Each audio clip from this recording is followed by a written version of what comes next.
So we are here to talk about networks, and we have one heck of a panel. One of the amazing things that underpins all networks, in theory anyways, and we're going to learn whether the theory comes to practice, is that networks don't just happen, they are intentionally designed. At least the most effective ones are intentionally designed and have interventions periodically throughout them. One of the reasons networks are on the rise, clearly, is because the problems that we face are so complex and so interconnected that rarely one strategy can solve them. And so we've put together a terrific panel who, from research to practice, will help us understand both the research underpinnings as well as the practical implications of how networks are helping us move forward in this world of children and nature. And while pandas aren't directly involved, we'll take panda spirit into the networks here, and they can play like kids. And the combination of children, pandas, and nature will be the next network to lead the change in this world. So with that, I'm pleased to introduce, and we're not going to spend a lot of time on bios because you have these bios, and these are some impressive bios. So please read them and get a sense for who we have today. But we have Jane Wei-Skillern. She'll speak first, and she's got ties to both Cal and Stanford, which makes it difficult when a big game day comes around, I imagine. Kirk Taylor from ChangeScale, Anupama, Joshi from the Farm to School Network, and Nancy Bales of the Gray Family Foundation and the Blue Sky Funders Forum. So what a terrific panel, please.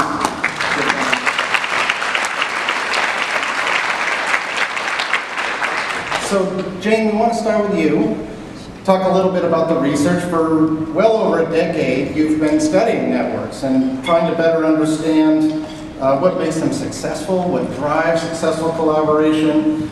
And so we'd love to hear about the research that underpins it before we get into some of the practical implications. Thank you, Jason. It's I have 4 children. My second son, his birthday is today too. All right.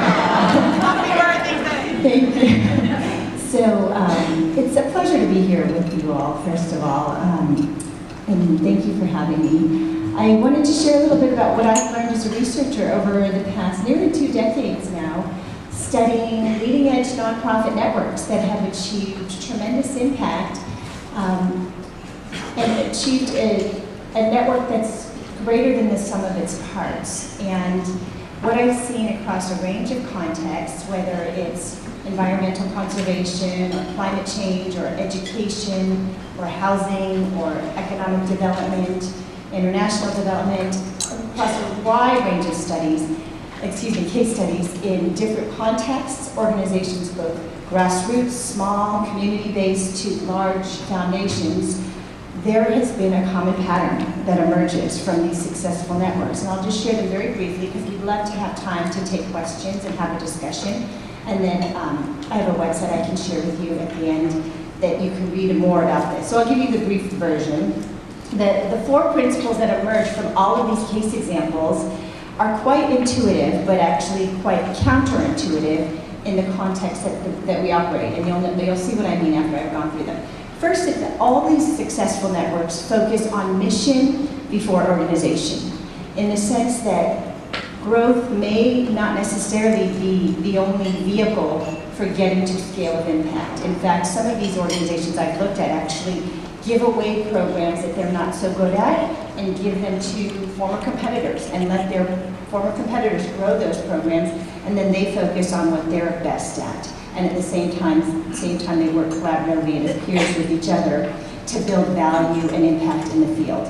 The other is an emphasis on trust rather than control. So there might be MOUs, there might be formal contracts that occur between these organizations, but the primary governance mechanism in all of these networks is trust.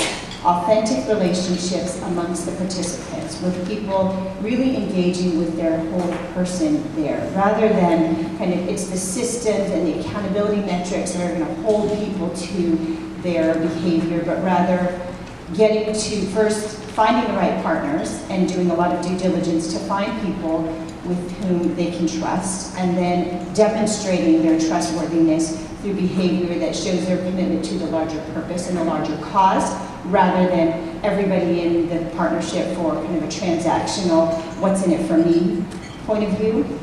And the next principle is an emphasis on humility rather than brand building. So although every organization in the network brings tremendous value of a specific type, there's also an emphasis and understanding that although they bring important value, there are many others out there that add critical value, whether it's resources, relationships, credibility, community partnerships that are already in existence in the community. Those assets are equally valuable. So it's not where it's kind of this hierarchical nature we often see, where collaborations are driven from the top down. It's much more around, we all are working as peers and as equals to get the work done. So that humility emphasis plays out everywhere, from when it's time to get recognition, that they're very focused on emphasizing the value of the network rather than, these are all the great things that my organization has done, this is what I add to it, but rather helping and making a habit of making their peers and partners look good. And that in turn comes back to them. But again, it's a counterintuitive thing in the world that we live in the current context of philanthropy, where there's a lot of competitiveness and a lot of emphasis on your own brand and how you've succeeded, and perhaps less emphasis on what the field has achieved. And then finally, there's this last concept, which is an emphasis on building constellations rather than just stars. So this whole idea is these participants in these networks realize and are very, very well aware of the fact that it's not a matter of being the market leader in their field or the biggest organization in their field, or winning at the competition game, because that's a pure victory if they can't build that larger constellation of actors to create the beautiful view out in the sky that actually makes a large-scale, leveraged, sustainable impact. And so those four principles: mission before organization, trust rather than control, humility rather than brand, and then an emphasis on building stars rather than constellations, is what I've seen throughout all of these case examples. And really the focus of my work now is spending time out on the road evangelizing about these wonderful stories that exist in every community. And then I've written extensively and shared that through publications also, because I'm so convinced at the power of this approach to really get us as a field to large-scale, sustainable, leveraged impact. In fact, I believe it's the only way we'll get there, is through that collaborative network model rather than every institution for itself. So that's all. Thank you, Jen.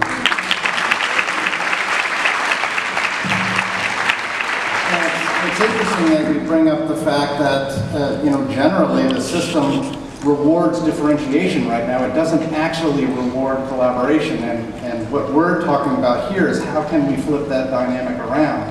When we come back to you, maybe you can talk about the research that supports, these network weavers behind the scenes who seem to often be very high leverage people in their positions, but not so visible. So how do they get that work done? And Kirk, you do an amazing job leading ChangeScale, which is a network here in the Bay Area. Why don't you talk about that network model and how you all together have been successful to lead the shift here in the Bay Area versus independent actors in that equation? Great. Well, hello everyone. I'm Kirk Taylor, Executive Director for ChangeScale, and I'm delighted to be here and to be with Jane. I've been an admirer of your work for a while, so it's been exciting to be here with all of you. ChangeScale is a network, a partnership here in the San Francisco Bay Area and the Monterey Bay Area. And it was started by organizations coming together to look across the field in our region to think about how we could work better together across organizations. The work that we have in front of us in our field here is to try to expand equitable access to outdoor and environmental learning opportunities throughout our region. And no one organization can do that alone. We have more resources if we work together, probably more than we even think we do have. And so how do we do that work better together? And so ChangeScale was founded with that kind of idea in mind that we could come together. And there's sort of two strategies that we're working on right now as a partnership. to advance that. One of them is what we call our field building strategy. And that is, how do we come together on a regular basis and grow and learn together and dig into some of the pressing topics in our field that can help all of us float all of our boats and advance our work. So some examples of that, we have threads around integrating research and practice. We come together and we think about, what does research tell us about our practice in our field, in our region? How do we better work together to integrate that research into our practice? How do we collaborate? And how do we then go back out into the communities that we're working in together and apply that work and what we're learning?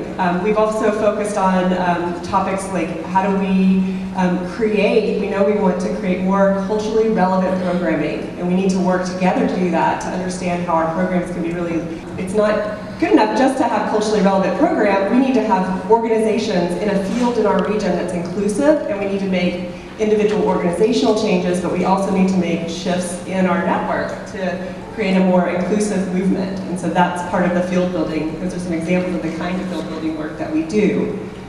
On a kind of a deeper dive where the rubber hits the road, we have community partnerships where organizations are working with school districts, and they're working towards the common mission of how do we get every student to have high quality, really locally relevant environmental education experiences.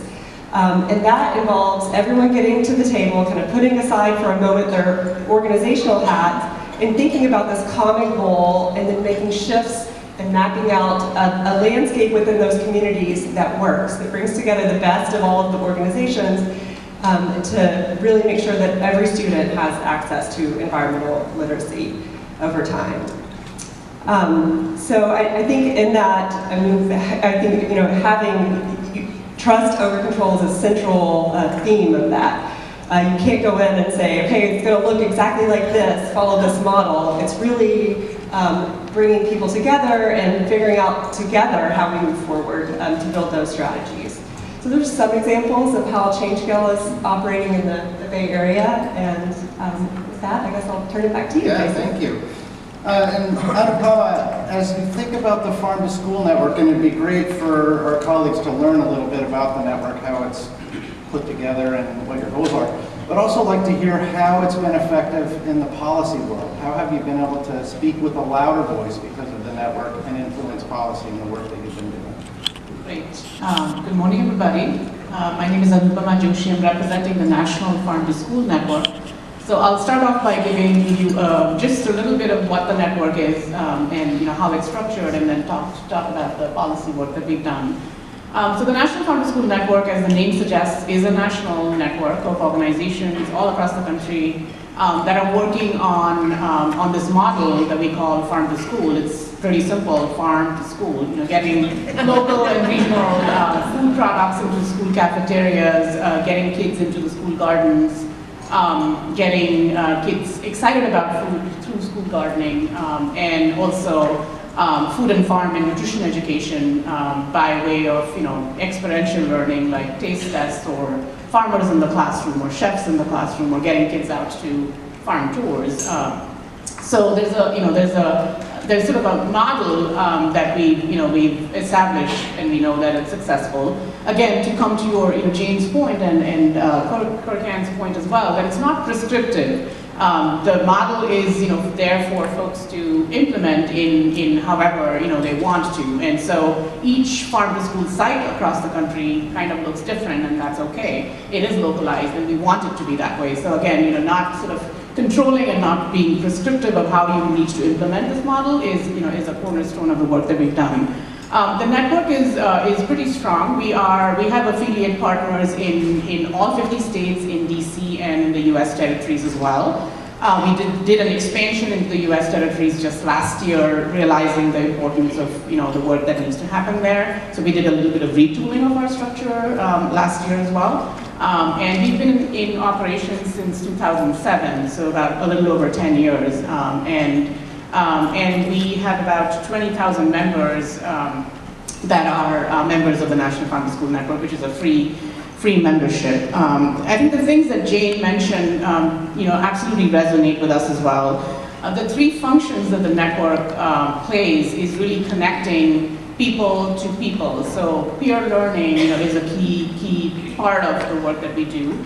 Connecting farmers with farmers, connecting food service directors with directors, connecting educators with educators to further the work that we all want to do across the country. Connecting people with the right information. So there are tons of barriers to doing the work that we want to do, and how do you learn from each other, and how do you create materials or knowledge products that are then disseminated all across the country? And then thirdly, connecting people with their voice through policy advocacy. So those are sort of the three functions that the network has articulated that we want to function on, and we operate under those assumptions.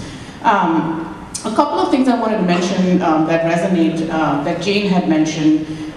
We, as in the network, we talk about, one of our partners actually coined this term, that really the value of the network is R&D, and it's not research and development, but it's rip-off and duplicate. And it does resonate a lot, because it is really about not reinventing the wheel. It is about providing the forum and the opportunities for people to connect with each other, just like what's happening here. And through that, creating something that's larger than what each organization could do, on its own. At the network, we say that at the National Pharmaceutical Network, we do say that we would be successful essentially if we don't need to exist, and that is true, I think, of some of the work that we do. But for doing that, we realize that we do need to initiate and work on policy changes, and need to work on institutionalizing the work that is happening in more than half the schools across the country where farm to school is prevalent. And so some of our policy work has been really related around building the capacity of the organizations that are partner organizations of the network, the 200+ organizations that I mentioned, and building the capacity to understand, what is policy advocacy and how much can they be doing. There's a little bit of fear in some of our partners in terms of, as soon as you start talking about policy or lobbying, there's a fear that they are not able to do it, or they're legally not able to do it. And so, helping them understand the difference between lobbying and education, helping them understand what their role is as a nonprofit organization. And I should say that our partners are based at nonprofit organizations as well as state agencies and at universities as well. So for state agencies and university partners specifically, certainly they can't lobby, but they can educate. And so, helping them understand where that line is and what they are able to do is part of the work that we've done. We've also had success in helping our partners come up with state-level policies that are supportive of the work that we want to do. So more than 46 states now have some sort of supportive farm-to-school policies, and many times the partners that we work with don't have the capacity to actually think through what policies might be helpful. And our role at the National Network is, I have staff in DC who are experts in this, and the part of their job is to help the state partners figure out what their options are, what is feasible. The local knowledge and the state knowledge obviously stays at the state level, but there are lots and lots of different strategies, as you know, with policy and helping state partners understand that. At the federal level, we've also had a lot of success with federal policy, so working with the United States Department of Agriculture administratively to make some changes in how these programs are implemented. So just something as simple as, for example, school gardens. A couple of years back, there was a lot of misconceived notions that school gardens, the products from the school gardens that were grown in the school gardens, edible school gardens, could not be featured in the cafeteria, could not be served in the cafeteria. There were food safety fears, I should say. And there was misconceptions that the USDA would not allow schools to do that. So we worked with the USDA, because we were hearing these things from our stakeholders and partners. We worked with the USDA. They finally came up with a memo, a 2-page memo, that articulates now that it is totally fine to use school garden product in cafeterias, and here's how you do it, and here are the things that you need to follow to do it. So these are administrative actions, but again, what we hear from the ground up is what we take into DC and then have the administrative agencies work on that. We've also had success in initiating a grant program at the federal level called the Farm to School Grant Program that's now run by the USDA. Again, what we were hearing from our stakeholders was that funding was required to initiate some of these programs. And so at the national level, we work with legislators to initiate a program through the Child Nutrition Reauthorization, a federal policy, Ensure that every 5th and 6th grader in Oregon spends a week at outdoor learning school.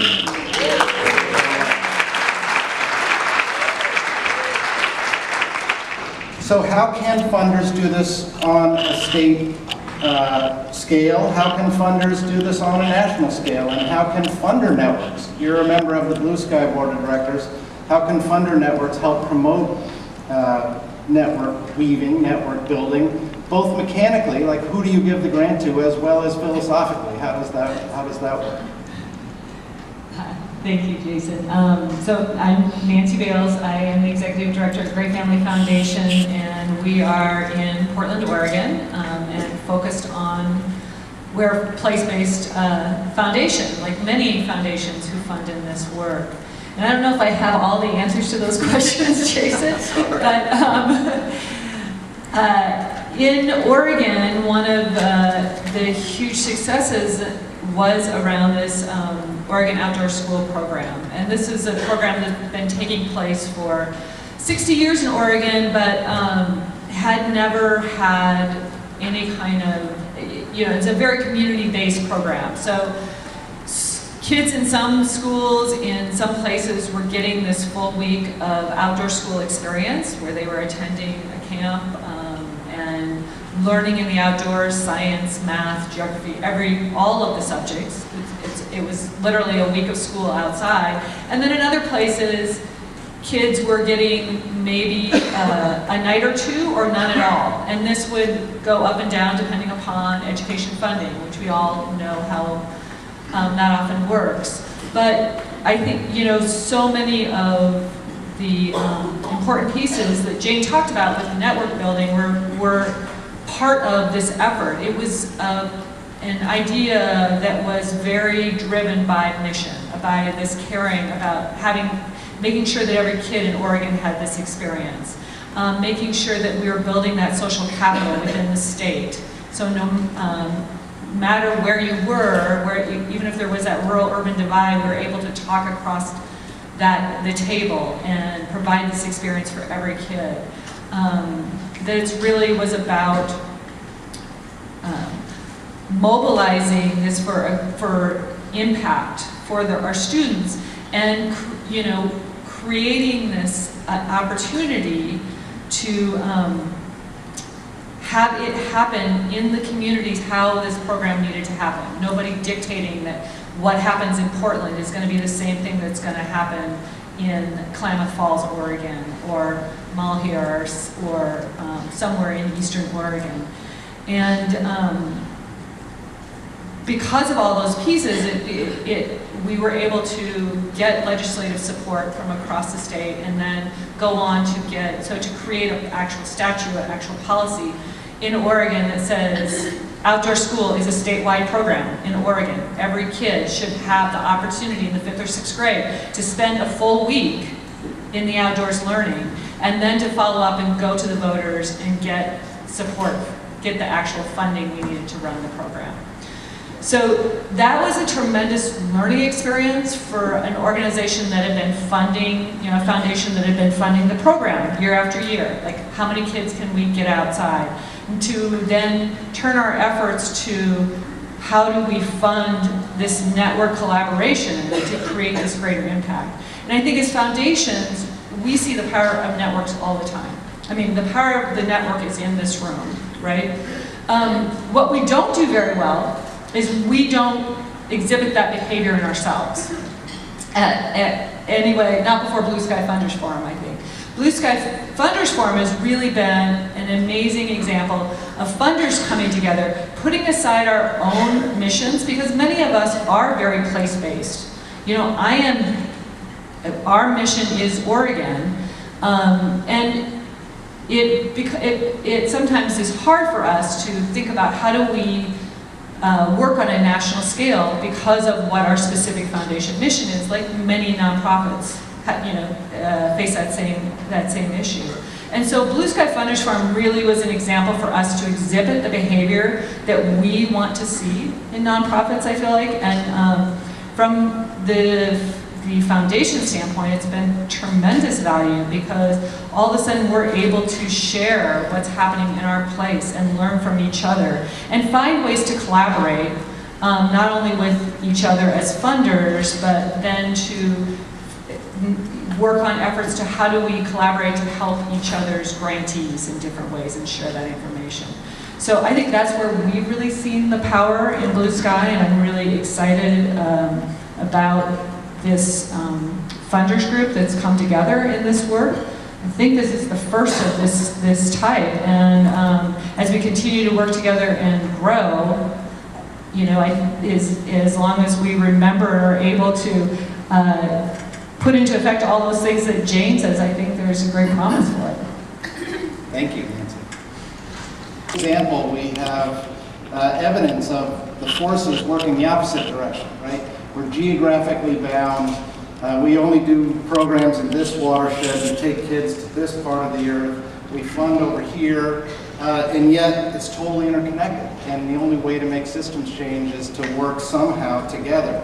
So when you've looked at these networks that have mission, not organizations, trust, not control, and an intense amount of humility, how are they overcoming these real barriers? How do they get the funding? How do they build trust among their colleagues in these networks? What are some of the strategies that have helped guide them? Yeah, sure. So it certainly doesn't hurt to have enlightened funders like the Great Foundation, the Blue Sky Foundation, that actually get it in the sense that they value this approach and actually live and breathe it in their own work. I think that's still, unfortunately, an exception rather than the norm, and I hope to see the day that someday we will see that that is how all funders behave. I think that is certainly something that I personally have been working on, trying to share the great stories I've had the benefit of documenting as a researcher out in the broader field to try to educate funders, educate governing boards on how effective work is being done in the field. And more often than not, it's through these types of networks rather than just a single institution with a silver bullet solution that's going to change the world on its own. I think that we as a field have come to that realization. One of the challenges, though, is many funders, when they do want to promote collaboration, they do it in the exact opposite way. They say, let's put a pot of money at the table, let's invite our favorite participants or grantees, and then make them collaborate with this very blunt tool of funding. And of course, you get organizations that may or may not really want to collaborate, they may not have any trust with each other, and they don't collaborate in a really successful way more often than not. So I think one is to start in your communities and bringing those organizations that are already doing great work out of the woodwork. So often I find when I have the opportunity to speak at conferences, the people with whom this work resonates the most with are people who are already working in this way and have a great small local network at the grassroots level or at the community level, and they say, this articulates how I've been working for years, if not decades, and now I finally have a language for it. And at the same time, I know their reality as they get out in the broader field is it's always an uphill battle. How do I get resources to support my network and this way of working? How do I validate this way of working? So I'm fighting that fight on my own. Also, or not on my own, actually I have a whole group of other partners that have been collaborating with me, and that I'm trying to build a network to try to change the culture in the field so that network leadership becomes the norm rather than the exception. So I won't pretend that it's easy. It's extraordinarily difficult, but at the same time, it's a more gratifying way of working in the sense that instead of the scarcity mindset where we just have to get more resources, everybody else out there is a competitor, we have to fight this fight constantly to get more resources to do an impossible job, because no matter what, we're dwarfed by our mission. No matter how successful or large our organizations are, it's almost a relief to say, who else is out there? Who are people that I might have considered as my former competitors, but actually bring tremendous value or have an expertise in something that I'm not that good at? Could we engage with each other as partners? Could we find others with whom we might not usually talk to, but actually bring a lot of added value or expertise on, say, policy? Maybe we do services directly on the ground. That bringing those connections in is a much more gratifying way to work because we're working in communities and building communities. So it's difficult. Oftentimes these organizations fly under the radar initially, but as they start to get success and those successes are shared, that becomes where it attracts more people into the network and more people join, it becomes more successful. So again, it's challenging, but the results and the impact are well worth it because that's the only way to get to that transformation that we're all looking for.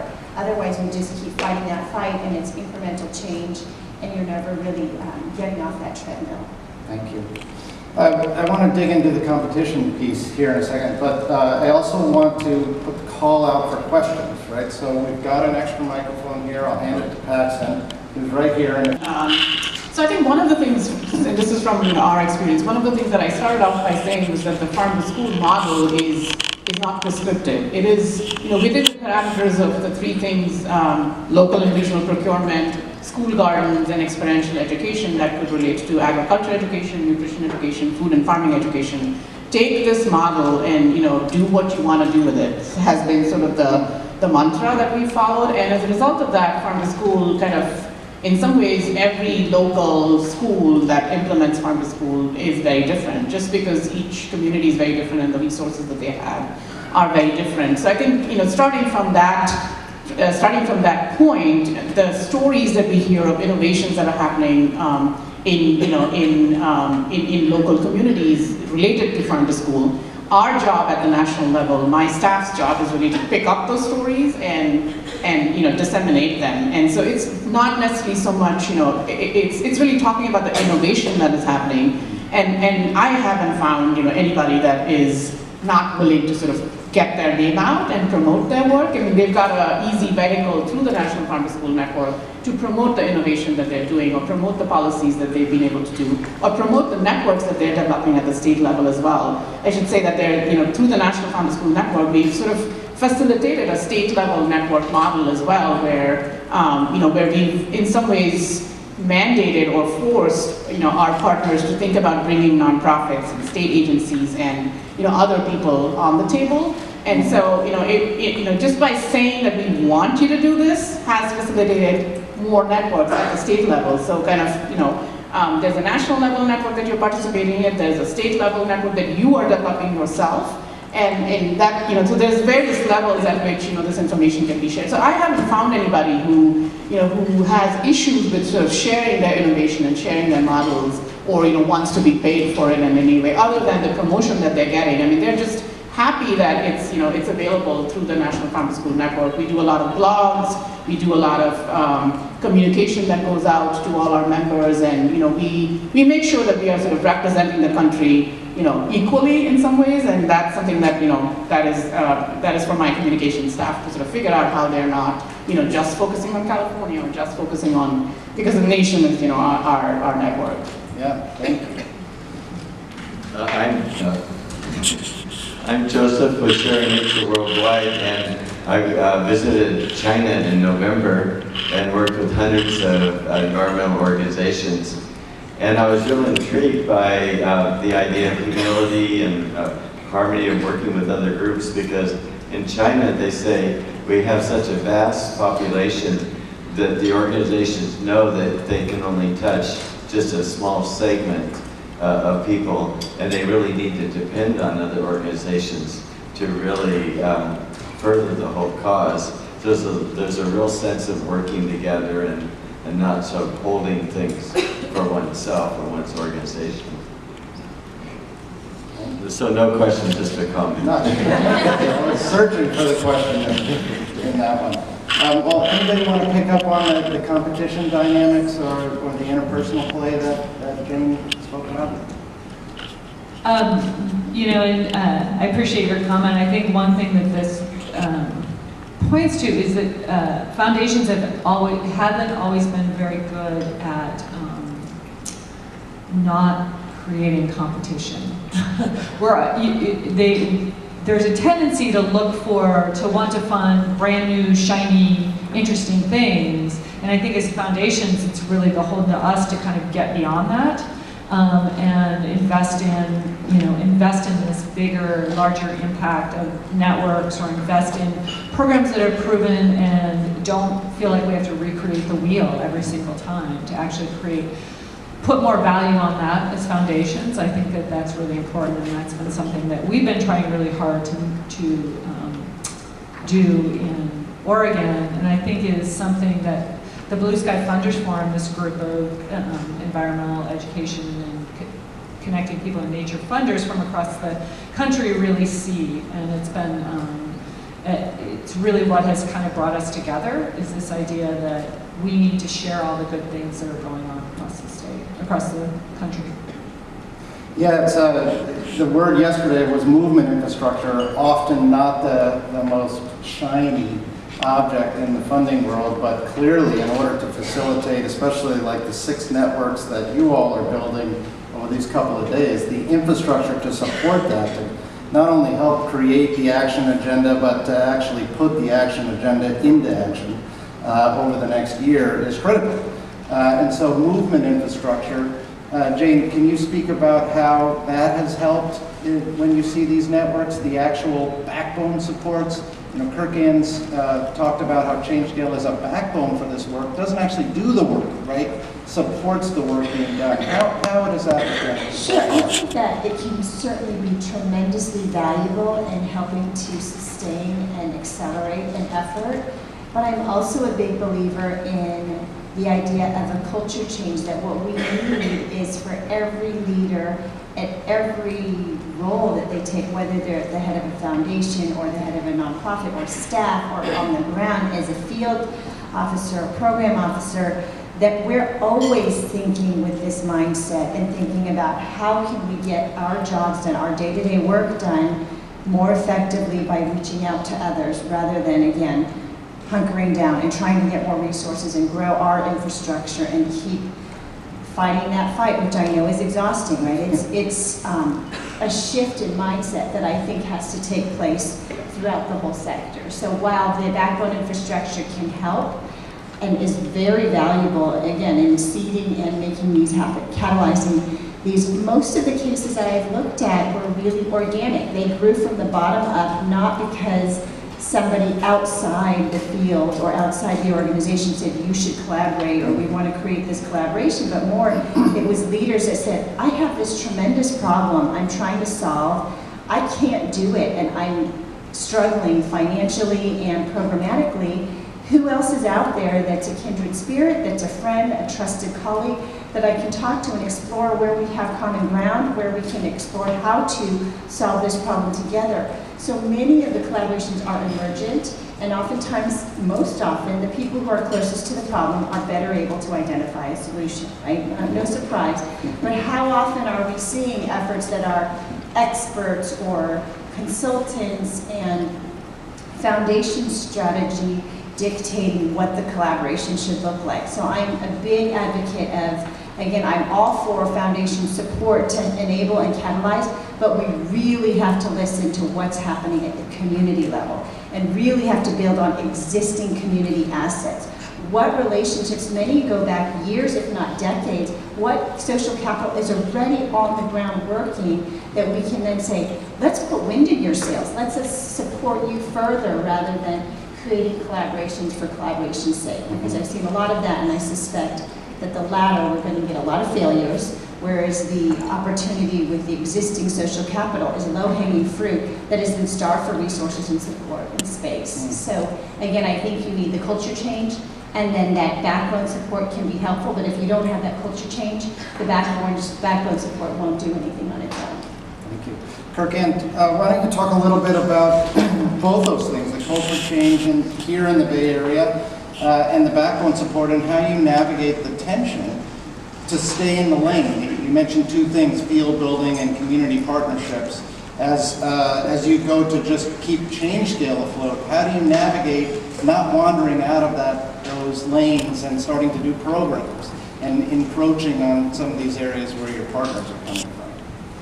Yeah, well, I think I think about it partly because before I was in this role, I was one of the partners in my job before in Chicago, where I was working with other organizations. And what made that partnership role there successful is that I was working with other organizations and other people to advance a common mission. And so I had that experience coming into this job.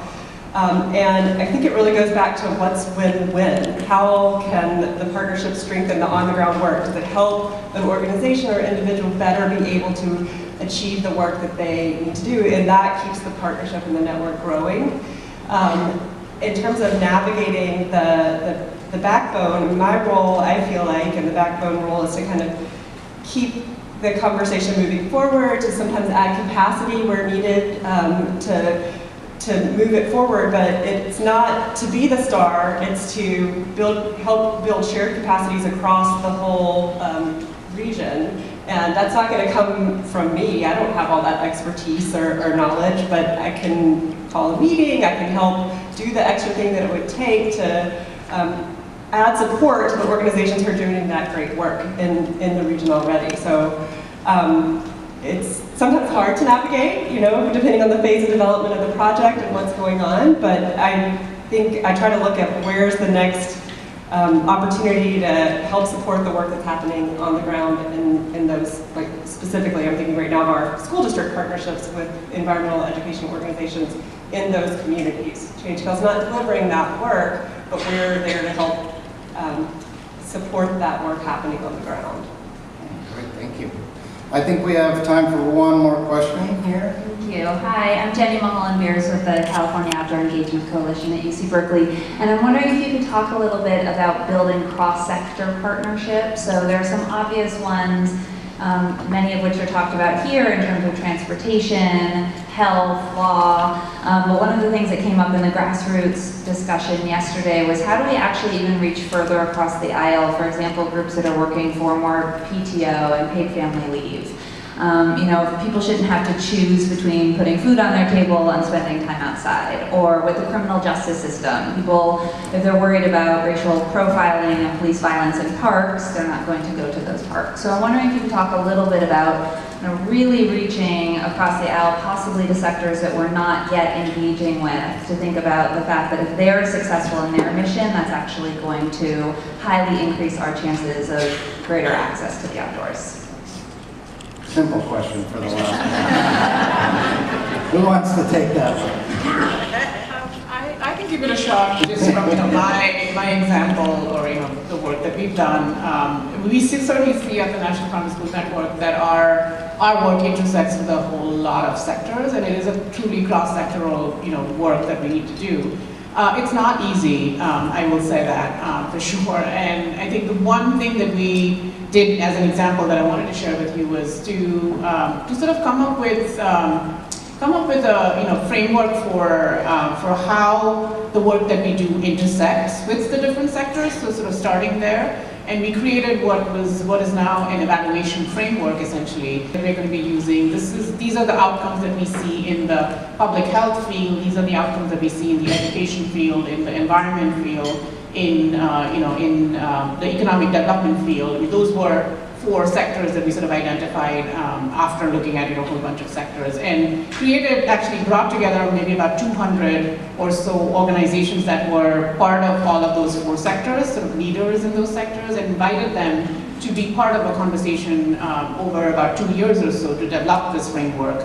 And so what that meant was that they were in some ways forced to see the work that we were doing from their lens, and they were able to give us their expertise, and then we were able to also share with them how we think the intersections are. I thought that was really helpful. I found many people that came to the table for that project that we were running, or for that product that we were trying to get at. It was eye-opening for us, and it was eye-opening for them as well. And then from there started a series of partnerships with some folks in the education sector or some folks in the environment sector that we had not spoken to or did not know about before that. So that would be one example, just to kind of get people together that are from different sectors so you can speak the same language and come up with some outcomes that are related to each other. Thank you. And please give a warm welcome and thank you to our panel.